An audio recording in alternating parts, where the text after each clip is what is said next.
It wasn't really planned. Aliya man eh, out of parang, sige, let's build a makanya na Christmas shop. Kasi bala mo, may tag yaing San Fernando as Christmas capital, pero ala talagang per se na tindahan solely for Christmas. Eh, yun, sabi ko, why not come up with the kaine? Although discreet in place, pero basta buri ko, pagpasok ng tao, happy vibe. May mabili man or wala, lumuwalang masayala. At bala mo, bit datang spirit na ng Christmas.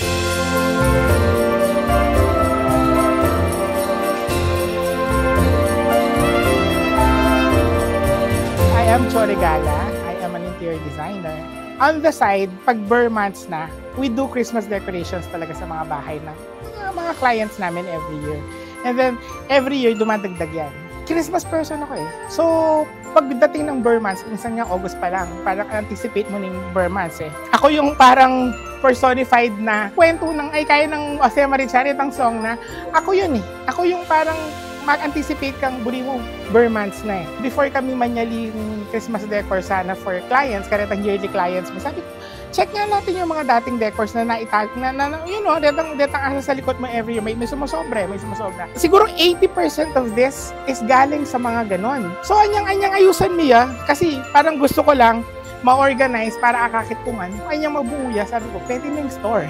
I also called my things kanakong yearly suppliers na gusto nyo bang mag-consign sa Pampanga. Willing na, as in, wala mo, abuuking buong store. Mostly residentials. Mangilan-ngilan na stores and restos, pero mas love ko talaga yung residential eh. Kasi kanin may affiliate itang word the home talaga po itang makakaya itang Christmas. Everything Christmas. Human Santa. Ako kanita.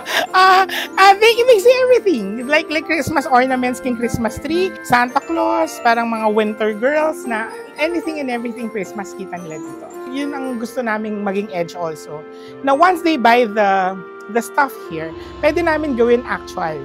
Kunyari, mga wreath, mga garlands, even ribbons. Marami sa experience namin, ang daming gustong gumamit ng ribbons. Pero since hindi nahihirapan daw silang gumawa ng ribbons, so parang na-frustrate sila, hindi na lang sila gumagamit. Once na binili sa amin, free of charge, gagawin na namin yung ribbons para nilalagay na lang nila sa tree nila or sa mga decors nila. Alright guys, so just to give you an idea, for those who are asking, kunyari, gusto nila mag-DIY sa Christmas decorations nila, I can give you some pointers. Siguro, I'll give you muna yung trend for the year 2025. Ang pinaka-trend kasi ngayon is on the darker shade. Yung Ralph Lauren aesthetics. Talking of instead of red, yung burgundy color.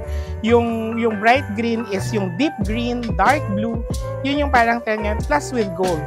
Matte gold, to be exact. So, pag kinumbine mo yon, for example, I'll do a combination. This one. Tapos on the green color, yung deep green, this color. Tapos, yung champagne or this one. Parang Ralph Lauren aesthetics. On the darker shade, tapos mas vintagey yung style niya. Alam mo yung feel na parang umuwi ka sa bahay ni Lola, tapos nag-hot choco ka. Ganun yung parang feel niya. Well, the items are from everywhere talaga. Basta magustuhan ko, bibilihin ko. And then, ang key lang naman dyan is when you put them together, parang nagja-jive lahat. Parang there is a story. Like for example, itong ng table na to. Parang not necessarily Christmas Village, pero parang meron siyang different heights of trees. Tapos itong mga carousels, yung skyscraper, yung mga ganyan. Parang pag nilagay all together, with different size and proportions, pero ang ganda nung vibe niya eh. Basta bibili nila yung items dito, free of charge. We have a page, it's called Chorregala Design Studio. Pwede po sila mag-message doon or sa personal ko sa Chorregala. They can call 0917-777-3632. For the place po, they can Waze Chorregala Design Studio. We open lang from 1 p.m. to 7 p.m. every day except Mondays. Yes, I would like to personally invite you to please check out the Christmas shop at Chorregala Design Studio. It's the first of its kind here in Pampanga. I just want to share yung fancy ko about Christmas. Gusto ko ma-feel din ninyo. Sabi ko nga, kaya bumili or hindi, basta ma-visit yung shop ko, ma-feel lang yung vibe. Happy na ako doon. This is the Christmas shop at Chorregala Design Studio. Merry Christmas!